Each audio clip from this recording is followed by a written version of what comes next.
Renata, a diferença de 64, vou falar agora como professor de história. A diferença de 64 é o seguinte, que Lincoln Gordon, embaixador norte-americano, estava a serviço de John F. Kennedy, em 1959. Ele já tinha notificado os militares que Fulgêncio Batista, depois que Fidel deu golpe de Estado em Cuba, eram dois comunistas, Fulgêncio Batista e Fidel Castro. Aí começou a Revolução Cubana. Então, os ideais de Fidel, aliado com Ernesto Che Guevara, que era argentino, aquele vagabundo, eles colocaram em prática as ideias de tomar o Brasil e fazer do Brasil sede do comunismo em toda a América Latina.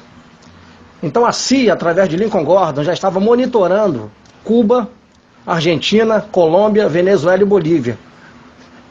E a própria China. Na realidade, eles falam que a Guerra Fria começou na década de 80. Pelo contrário, a Guerra Fria já existia bem antes da questão aeroespacial. Na questão de Yuri Gagarin, não foi nem Gagarin, entendeu? O primeiro piloto que foi colocado no foguete que explodiu antes de subir foi Vladimir Komarov. Vladimir Komarov. Então, quer dizer, Lincoln Gordon já notificou para Kennedy que eles queriam fazer do Brasil sede do comunismo em toda a América Latina. Então isso estourou, foi na Guerra do Vietnã. Então os militares brasileiros não esperaram ter greve ali, greve aqui, greve acolá, não. Teve a marcha para a família com Deus, se unindo a igreja evangélica, a igreja católica, muitos chefes de família, muitas mulheres foram para as ruas pedindo intervenção militar. E outra coisa, Castelo não esperou passar 6 dias e 24 horas. Castelo tirou o pino da granada, meu chapa, e acendeu o estopim de pólvora e fechou o Congresso Federal por tempo indeterminado. E ele sancionou o ato institucional número 2. O que é o ato número 2?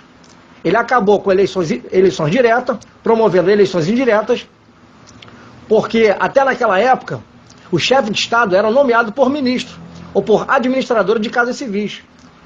No regime militar, não. Quem elegeram administradores, diferentes. O ato número 2 rezava isso aí. E caçando políticos corruptos e comunistas.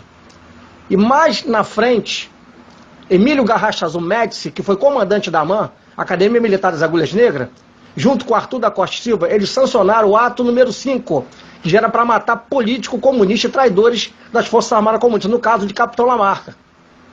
Que ele treinava guerrilheiros no êxodo rural, no campo, no interior, e principalmente participou daquela guerrilha no Araguaia. Então a diferença dos militares de 64 é que eles foram mais safos. Agora de hoje, comprado pelo governo federal, Eduardo Vilas Boas, Nivaldo Rossato, da Força Aérea, Eduardo Barcelar Leal, da Marinha, ambos foram nomeados na gestão Dilma e Lula, indicados por Fernando Henrique. Só Dilma e Lula nomearam mais de 69 generais, total, somando, uns 120 generais, Fernando Henrique e vice-versa, Michel Temer e vice-versa. As diretas já foram sancionadas por Fernando Henrique Cardoso, ele era senador federal naquela época. E outra coisa, ele era guerrilheiro no Chile, estudou serviço de inteligência no Chile, no Uruguai, depois ele foi para a França, e mais ainda, Rodrigo Maia, o pai dele, César Maia, era presidente de um dos piores partidos comunistas do Brasil, que era o PCB, que era o Partido Comunista Brasileiro. Fez serviço de inteligência no Chile, é discípulo de Fernando Henrique, que é chamado homem da máfia do comunismo. Então, quer dizer, a estratégia dos comunistas, quando vieram do exílio, quando veio essa praga dessa anistia, em 64 era o contrário, os comunistas queriam tirar o quê? Os militares do poder. Hoje não. Hoje os patriotas e veteranos e verdadeiros intervencionistas querem tirar o quê? Os comunistas que estão nos poderes, que é mais difícil, que eles estão nos 3 poderes, Tribunal Superior Eleitoral, Supremo Tribunal Federal, Executivo, Judiciário, Legislativo, OAB, Ministério Público, etc. e tal. Espalhado entre estados. Então, quer dizer, a estratégia dos comunistas, desses políticos, quando eles redigiram a Constituição de 1988, porque até 85 era válido o voto indireto. Naquele aquela pseudo-morte de Tancredo Neves. Na realidade, ele foi assassinado pela cúpula Sarney, Collor de Mello, Fernando Henrique. Aquilo ali foi queima de arquivo. Não foi nem teoria da conspiração, foi queima de arquivo, aquilo ali. Então, em 88, Fernando Henrique, sendo marxista, leninista, ele trouxe para o Brasil os ideais de Karl Marx, Vladimir Lenin, os ideais de Stalin, e pregou o comunismo aqui dentro, principalmente nas universidades, que ele é professor, que ele é poliglota, ele é mestre. Então, quer dizer, Quais os ideais comunistas aqui no Brasil? Quais são as suas finalidades? Foi o que Hitler fez na Segunda Guerra Mundial. Foi o que Stalin fez. Foi o que Lenin fez. Foi o que Mussolini fez. Foi o que Hirohito fez. Ele primeiro desarmou toda a população. A Hitler fez isso na Polônia e na Alemanha. O comunismo ele faz isso. Stalin fez isso. Mussolini fez isso. Eles desarmam a população, divide as classes e depois coloca um contra o outro. E eles tornam a classe refém e dependente, literalmente, do Estado. Aí os projetos sociais aqui no Brasil. Veja os projetos sociais.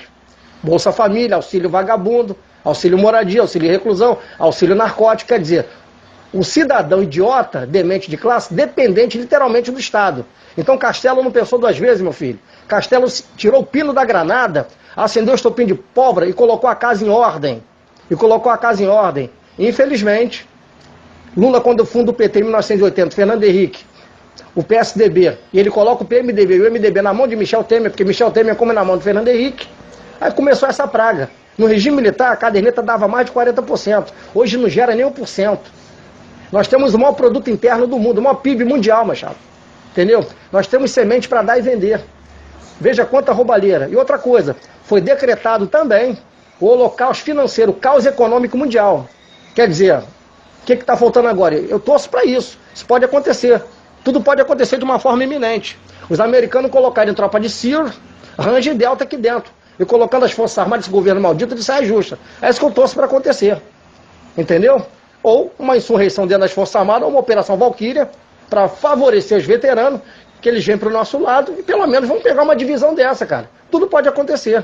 Eu lamento que os caminhoneiros não tiveram força, porque a própria mídia safada, tendenciosa, podre, a Globocha, a Rede Esgoto, a Globo Lixo, entendeu? Infiltrou dentro desses movimentos.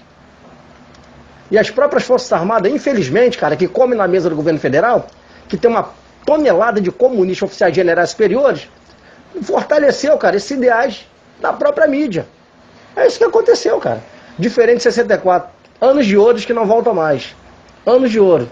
Interessante. 5 homens, saudoso Marechal Alberto de Alencar Castelo Branco, Emílio Garracha Azul Médici, Arthur da Costa e Silva, Ernesto Beckman Geisel, João Baptista Figueiredo e seus auxiliares de peso, General Newton Cruz, que ele já está com a idade bem avançada, e o saudoso exterminador de comunista, matador de político, Coronel Ustra.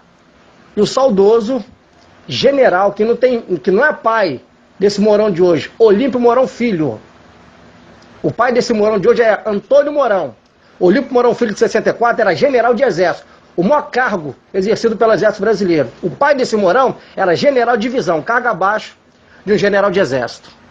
Selva de Somas, campanha. Agora eu falei um pouquinho de história. Reconter.